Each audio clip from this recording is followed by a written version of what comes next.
Happy New Year, everybody, and welcome to Taking Control, the ADHD podcast on rashpixel.fm. I'm Pete Wright, and right over there is Nikki Kinzer. Hello, Nikki. Hello, everyone. Hi, Pete. Happy New Year. Oh, did you have a good one? Did you do all right? Did you make it through your vacation? Did you miss me too much? I did. That's why I'm here right now. That's why we're here, right? It's hard. And we were talking before we started about how hard it is, I think, to take a vacation well. You know, that there is this whole... it takes practice. It takes time to get into it and figure out how to do it and really start to reap the rewards of it, such that when you come back, if you finally find you're getting good at it and you are feeling yourself getting back into the mode of recapturing energy, that there is sorrow. There is a different kind of sorrow coming back to work. It's not like I missed work. Like I missed hanging out with you and podcasting. It's not the and work. Hanging out with our community. Totally, yeah. But the idea, like I was just getting good at this other thing, right? I was just getting good at being a part of a different kind of universe, which is hard. And there's something about just being able to know that, well, I have tomorrow. I have the next day. Like I have a few days in front of me where I'm not scheduled to do anything, where I could get some of this stuff done or do nothing or whatever. And so, it was a great break. And I do highly recommend that people deplug too, because I did go off of social media. I noticed and really tried not to. Yes, and I really tried not to look at my email too, because that would stir up a little bit of stress. Like, oh, I need to get back to this person. I'm like, no, my out of office is on. They know when I'm returning. It's okay. Like you have to have those conversations with yourself. But every day, it's that's part of the mindfulness practice. Is just actually telling yourself, okay, I know how to do this. I have put the pieces in place to manage my life without me in it. I can afford take a step to do this emotionally, intellectually, cognitively. Like I can decrease my load here because I've done the right things. And I have to remind myself, that's my constant anxiety, is what is going on when I'm away. Like something is falling apart. It's always falling. Someone's going to be mad or I don't know, something. Yeah. That's right. But we are here and we are back and it's 2020. That's right. Do you want to talk just a little bit about what we're going to do for the first 6 weeks or so this year? Well, it doesn't start today. So it is something that we're going to end up doing after today. Because today we had to do a little bit of pre-planning. Yeah. And I wanted to talk about goals and setting up realistic goals. So today we're going to be talking about that, because I think the realistic piece is the part that we're really going to emphasize on today.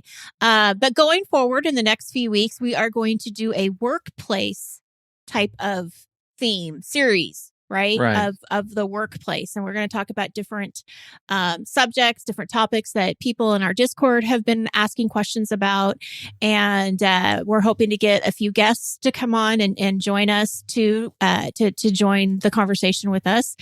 And so we're still kind of working on what those topics are going to be and what the outline is, but it is definitely going to be all around the workplace. So we want people to stay tuned and know that that's what our focus is going to be. Right. And so much of that was an outcome from our Q&A episode at the end of last year, which so many questions came in related to ADHD at work. So we have some folks lined up. But we're just working on scheduling right now. Scheduling is hard because everybody's back to work and the new year. Well, and I took vacation and I didn't do any scheduling while I was on vacation. Right. So I have to do it all this week.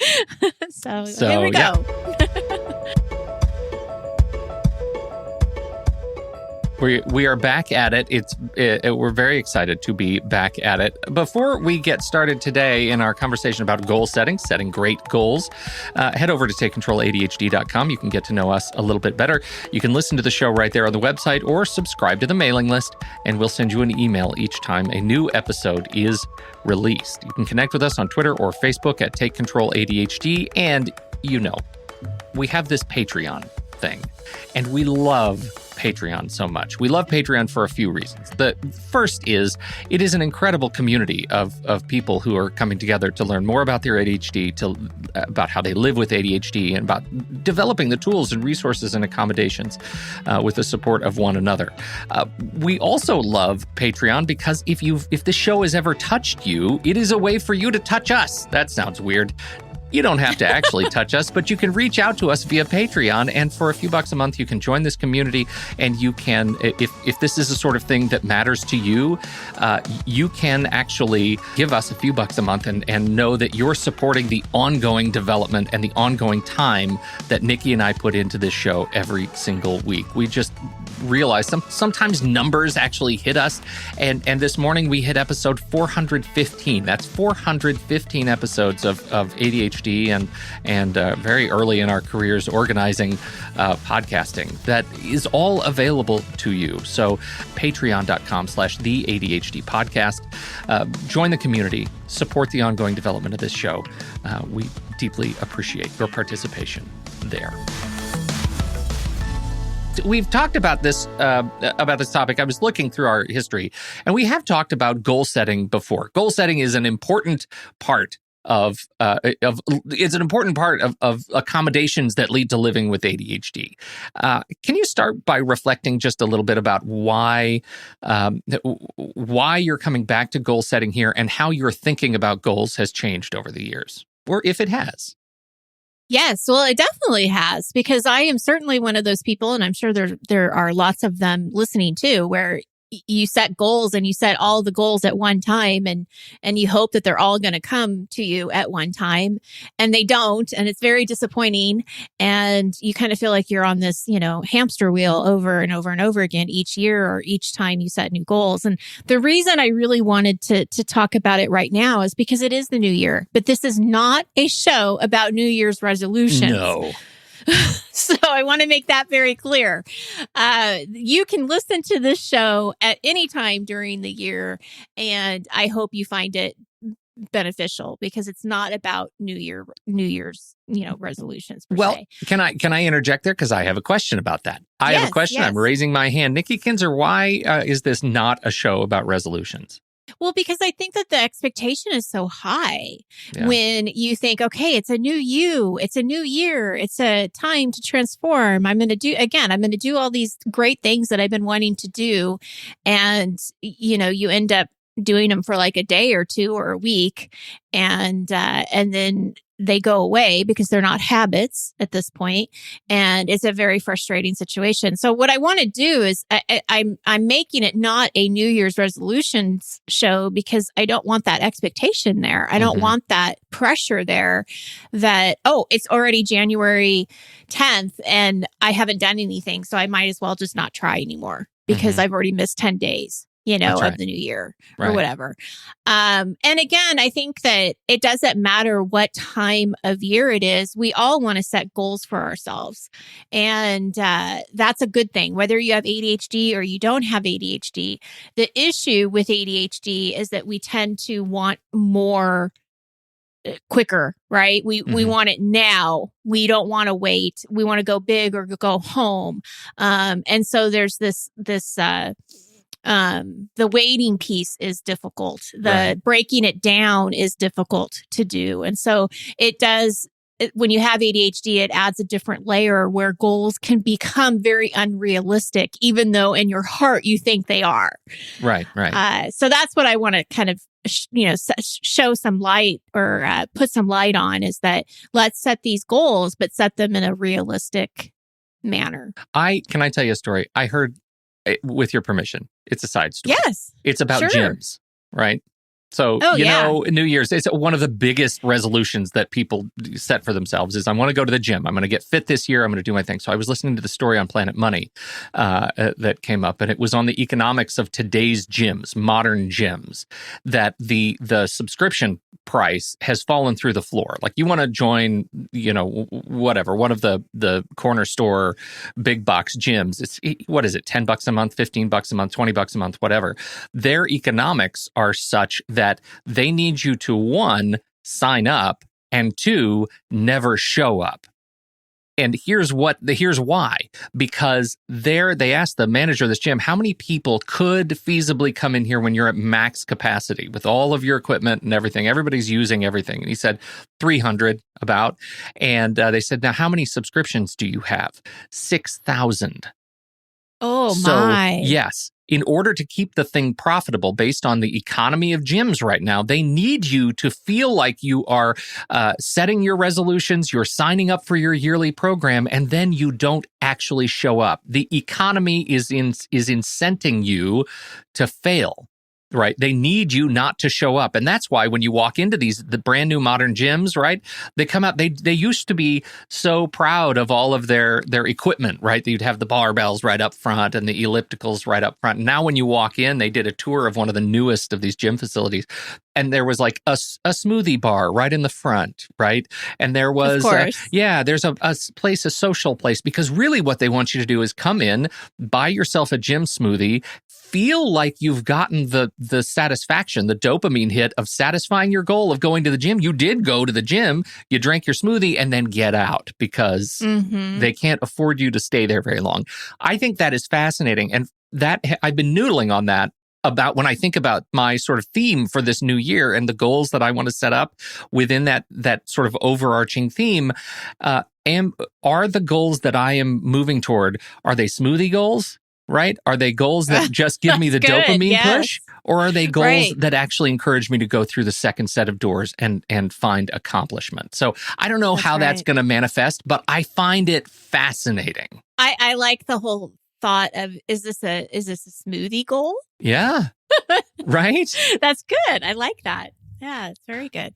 Well, one of the things that I want to do is review SMART goals. And I know that's a favorite.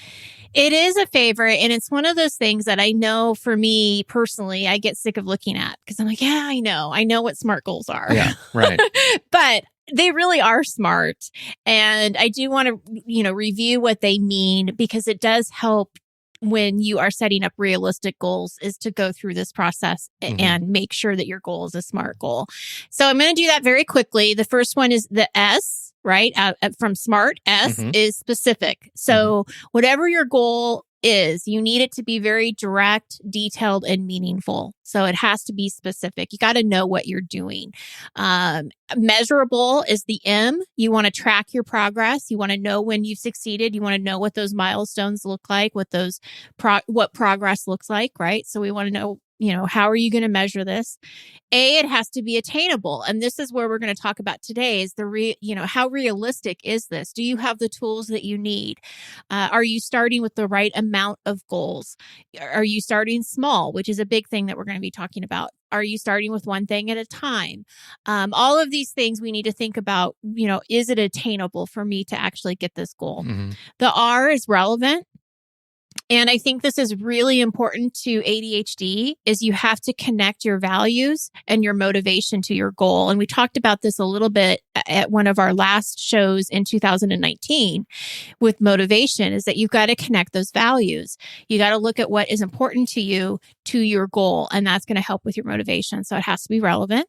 And then time-based, it needs to have a deadline. And, I think that there was a saying somewhere that a goal is just a dream if it doesn't have a deadline, it goes on the shelf or something. I can't remember what the thing is, but it's basically saying that, if you don't have a deadline, it's just going to sit on the shelf. Right. And so it is important that we pay attention to our goals. And I think that that's the biggest thing with ADHD is remembering them, paying attention to them, having them in front of us and focusing on one thing at a time. So this attainable piece, where do you fall? Like I've already shared that I fall into, I want everything to happen at once. Yeah. Yeah, I really do. And that is a huge challenge for me because, and I think, generally with ADHD, the attainability part is the thing where, I will go one of two directions. One, I'll want the whole thing and I'll want it now. And if I can't have it now in the back of my lizard brain, I will go back to bed or, binge something else or whatever. Or I will fall into an unhealthy hyperfocus where I will find myself so attentive to breaking down the attainability into like a sprint goal, and then I will achieve it, and then I will never do the thing again. Right. And I've used my example of like, pull-ups. Like I did the pull-up challenge years ago, and I could do 20 pull-ups in a row without touching the floor. And years go by, and now once I achieved that, I was done. Like I achieved that. So I met my goal, but I never actually got to the integrative part, which is the next sort of step, I think, for me. And that's a huge challenge. Well, and that's a really good point because, when we look at SMART goals, we're looking at measures, right? We want something to be able to track your progress. And I think that there are different kinds of goals out there. There's the goals that really do have a start and an end, right? Like, okay, I want to organize my garage, which I have to tell everybody we started doing during my vacation. Yes. Can I ask though, did you repair the ceiling? Not yet. I love that still exists there. That prior still episode, exists. if you go back and listen to Nikki's attic story. But I've cleaned up everything underneath, like the debris, the parts of the ceiling that fell. Yeah. That's all cleaned up now. Okay, good. So anyway, sidetrack, right? But that does have sort of a beginning and an end, but then there's a maintenance piece to it. Right. So even though we may get to a point where, okay, we're good with this, we can park our cars, whatever, there's still a maintenance that we have to talk about. So it goes further. If you're trying to do pull-ups, you had when you do a challenge, you had an end result or an end goal, right? Which resulted into 100 pull-ups a day. No, sorry. I don't ever want to be on the right 20 in a row. And that's I'm shot for a couple of days. So yeah. Anyway. Well, we'll pretend that, yes, let's pretend 20 that I to can 100, do 100. Wherever, wherever you fall.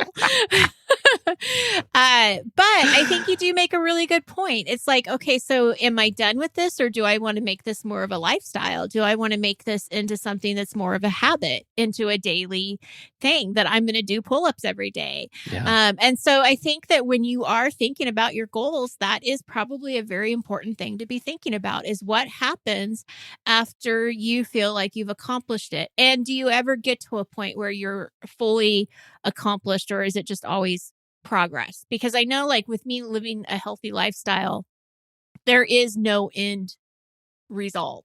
It's just a matter of me feeling better. Am I doing the things that are important to me, that are going to take care of me?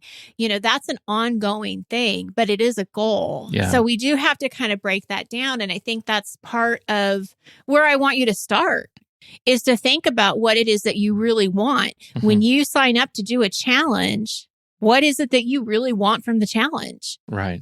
Yeah. Is it a behavior change, or is it a one-time accomplishment? And I think the behavior change is the thing that's so hard for ADHD, right? It's terribly knowing hard. I have to integrate this into my life. Like I can find at some point, this is the infinite typewriters, infinite monkeys conundrum, right? Eventually, they're going to type everything in the world. Eventually, living in my house long enough, I will find a hyper-focus groove to accomplish all the one-time chores, all the one-time attainable goals. That eventually, it'll all get done, right? In the infinite timescape.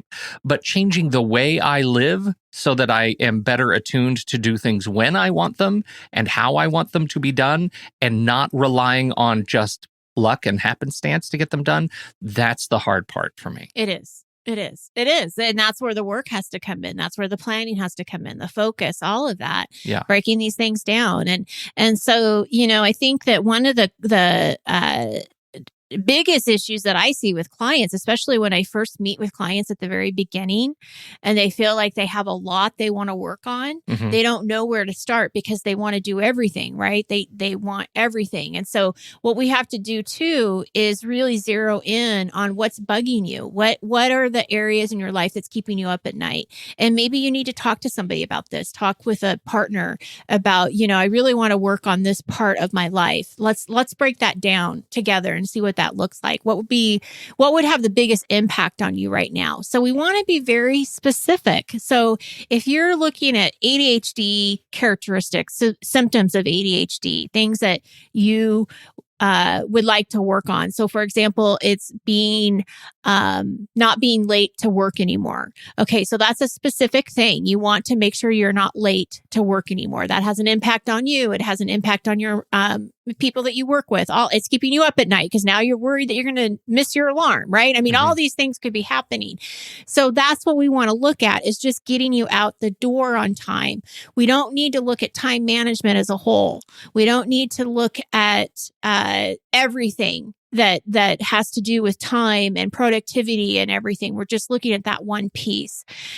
So we want to break these things down. If you're looking to lose weight, if you're looking to train for a marathon, organizing your home, whatever it is, we want to break these things down. And then what is the one area that you can work on? So if you're losing weight, can you just focus on your diet right now, your nutrition, and not worry about exercise? And I will tell people, exercise, and I care about this because it's something that I care about. So that's why I'm sharing it. If you are looking to lose weight, look at your nutrition first, because the process is 80% your food, 20% exercise. Right. So you got to get your food right first. Don't try to do both. Right. Especially if it's overwhelming, but get the food right and then bring in the exercise. So that's how you can bring that, to break that down. But that's a really important thing to say. And using the exercise, it's a great example, and it's a thing that I think a lot of people misunderstand if they've never tried and failed enough times to actually ask this question: why am I not losing weight? I go to the gym every day, right? Right. It is because they haven't gotten to the point of asking the question, is there something else going on inside me with this process and chemistry that if I don't change what I eat, I'm not going to lose weight? And in fact, I can lose weight, and a lot of weight, by changing what I eat and not going to the gym at all. Right? I mean, that's a really important thing to be aware of, that, the exercise is great for your heart and your lungs and your brain and all of those things. But the food is what really predominantly defines your living with the weight that you live on your body. Right. I mean, that's those two things. You can do those things separately, and you should do them both. Well, and that's it, is you don't have to do them both at the same time. Yeah. Look at what is going to have the bigger impact. Your nutrition, absolutely, which is what you just said.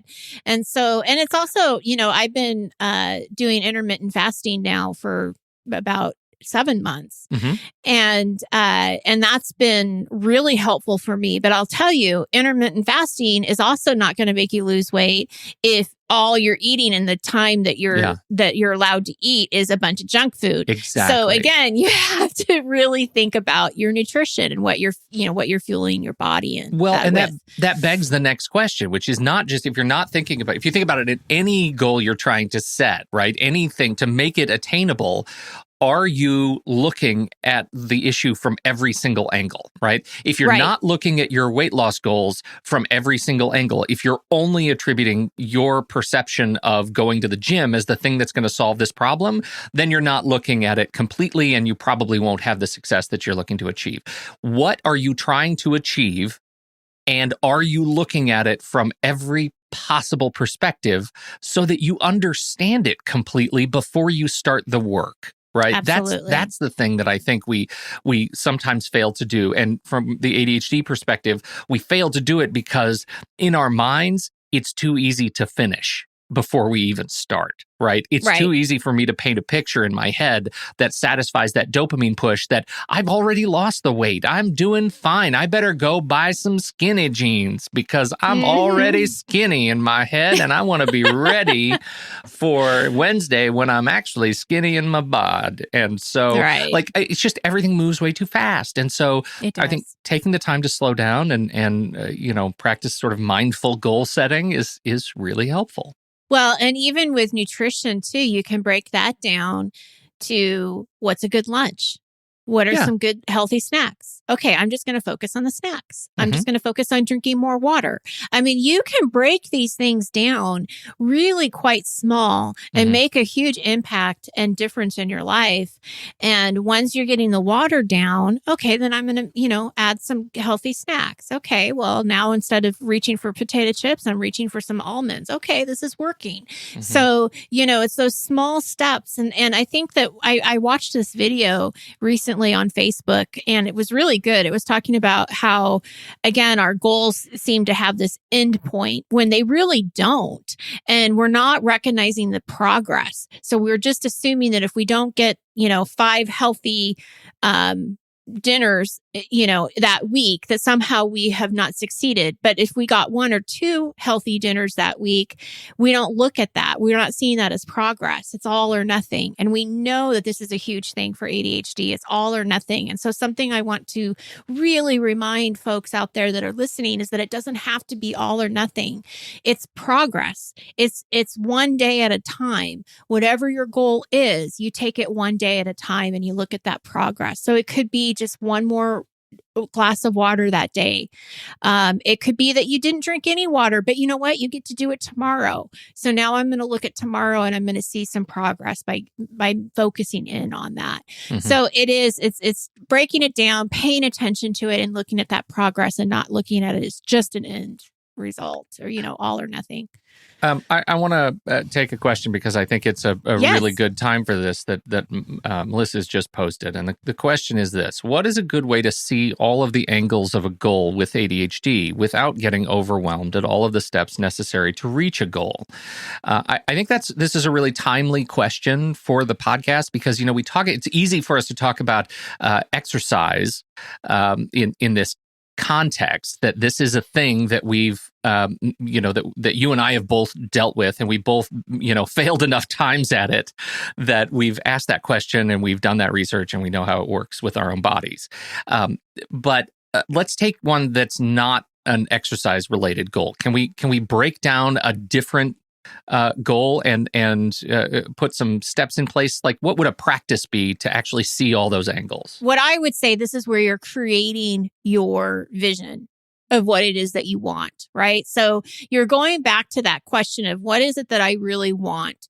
And so what I want you to do is imagine that there's a bridge and you're on one side of the bridge and you're looking at the other side, right? So you haven't crossed it yet. You're just looking at the other side. What does the other side look like? And you're not going to worry about how you're going to get there.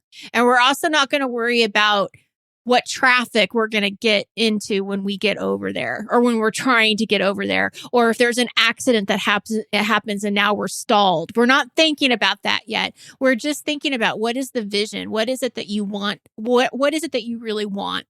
I'm going to go back to the example of I don't want to be late to work anymore. Okay. So we know that right now I'm late to work all the time. And it's not a lot. It's maybe 5 or 10 minutes, but it's just enough to bug people. It's just enough for people to notice. I have to ask myself some questions. What do I see around me? How am I feeling? And I want to paint a picture around what my life would look like if I was not late to work anymore. And so it may be that I'm more calm, right? I have a morning routine.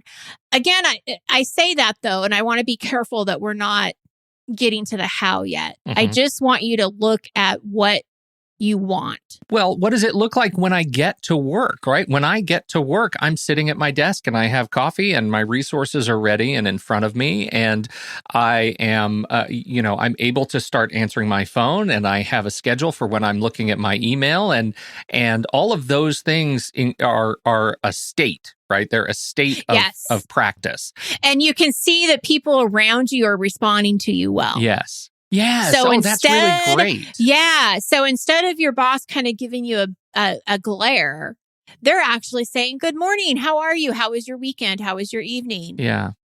Right. We have this meeting that's really important. Make sure make sure you know what you need for it or whatever. Right. Right. So yeah, let's pay attention to how people are responding around you and how you feel. Yeah, absolutely. And write all of it down. right? There is something yes. about the process of writing it all down in bullets, right? Because I think that is what allows you to transition to a practice and a checklist, right? Is starting to look at the things that you have done, that you have achieved in this final vision, and then back into what it would take to actually get there. In the exercise example, which I already said I didn't want to talk about again, but I'm going to do it anyway, one of the questions that would come down to that I would be writing down is, why am I not losing weight in spite of my rigorous exercise routine that I am meticulously hyper-focusing on, right? That question is what eventually led me to come to a better understanding of the chemistry of my body. And that comes off of that process of turning an end state into a set of goals. Without that vision, too, where does that leave you? You don't really know what you want. Exactly. So then what does that lead? That leads to a very unspecific, too broad of goal that we can't reach because we really don't know what it is. Right. So, that vision is really kind of putting all of that together. And then you can start, I think what you're saying and what I would say is now you're going to figure out, how do I get to the other side of the bridge? Yeah. What are the things that I need to do? What kind of action needs to be taken? If you do the same things, this is what who's the famous person who said this? If you do the same things, you're going to get the same result. Expecting different results, right? It's the definition of insanity, right? I think it's attributed to Einstein. I'm not sure anymore. I think it's one of those. And it's so true though, right? Like we can think and plan and do the same things over and over again, but we're going to continue to get the same results if we don't get out of our comfort zone. And that's the biggest thing. And it is uncomfortable to want to go for that vision, right? Because it is something that we're not used to. It's something that is scary. And there's a lot of limiting beliefs that can come forward. I've tried it before. Why is now going to be any different? I mean, there's so much that could be going on. Yeah. So this is work. This is not an easy thing to do. But we got to start breaking that down and look at what is the action that is required. If you don't know about nutrition, you got to start doing some research. Yeah. And you got to start learning about what sugar does to your body. You have to start learning about what carbs do to your body. You have to start thinking about what happens when you're dehydrated, when you don't have the right nutrition. If you're trying to get to work on time, what do you need to do that's different in the morning? Because something's not happening. That allows you to go through and look at every part of your morning process. Part of it may be that your energy is too low. Maybe now you have to look at your breakfast. So how do you solve your breakfast? Maybe you have to go get a NutriBullet so you can make an easy smoothie and just walk out the door with a travel mug and have a great breakfast in 5 minutes. And also you need to know where your keys are, and now you need to know where your phone is charged, and all of those sort of pieces. Like, we're going to use every part of the buffalo here, right? As we started, but it doesn't start until you actually, document that end state and build your way back into it. That I think is the lesson for me around setting attainable goals, is having a clear understanding of what I want to achieve and going through the process of documenting how I'm going to get there backwards. It's very helpful. We have to go back to connecting our values to our motivation. What is driving you to do this? Internally, externally, how is your life going to be different if you have this in your life? And what is the cost if you're not working on your goal? If you're going to continue doing the same things all the time, the way that you've been doing them, what's the cost to that? So we need to put all of those together, the vision, document it, and why it's important. And then we also need to start documenting the action steps too, right? Because those are the things that get really lost, because if they're not in front of us, we don't do them. So it's important. Something that I've done with a coach that I worked with earlier in 2019 is I write these goals down, and as I continue to work on them, because they're progress goals. right? Then I'm able to continue to think of ways of how am I going to remember to do this? Do I need to put a glass of water, next to my sink so I remember to take my vitamins in the morning? Whatever it might be, you have to have these little tools and triggers and reminders to remind you what those small steps are. And that's part of the work. And again, we talked a long time ago about building mini habits, and Stephen Geis has a great book about mini habits and how you can start with one push-up, you can start with one healthy meal, and that's really what I believe in, is that you've got to start small, build it up, and keep recognizing the progress that you're making. And then when you get to the other side and you feel really good about it, I think you also have to be okay with relapsing, right? But knowing that you can get back on, that even if you have a couple weeks when you were on vacation and you didn't pay attention to this, or you had a couple of emergencies that happened in the morning and you were late, that doesn't have to determine the future. You can get back into your routines. You can get back into focusing on what's important and review these things, review the documentation, which is why it's so important you document. And keep it present in front of you. I feel like that's one of those things that goes. I know with ADHD, nothing goes without saying. It also doesn't go without writing it down. And I have you got to remember whiteboard right by my desk here, and it's just something that I keep these goals and themes and checklists that I'm in process. Always just write them down. Keep a note open, absolutely, so that you can practice this stuff. This is good stuff, and what a great way to start our year. Yes. Hopefully the conversation inspires some of you to take on something new, hopefully in a new way, looking at every part of the buffalo. Every part of the buffalo. Every part of it. Yeah. Thank you. There you go. And in the next few weeks, we'll be talking more about the workplace. So don't forget to come back and listen to us Write it about down. The workplace. Go listen to Pete and Nikki. That's it. Right. Yeah. All right. Thanks, everybody. Thanks for downloading and listening to this show. We appreciate your time and your attention this fine 2020. Happy New Year. And on behalf of Nikki Kinzer, I'm Pete Wright. We'll see you next time right here on Taking Control, the ADHD podcast.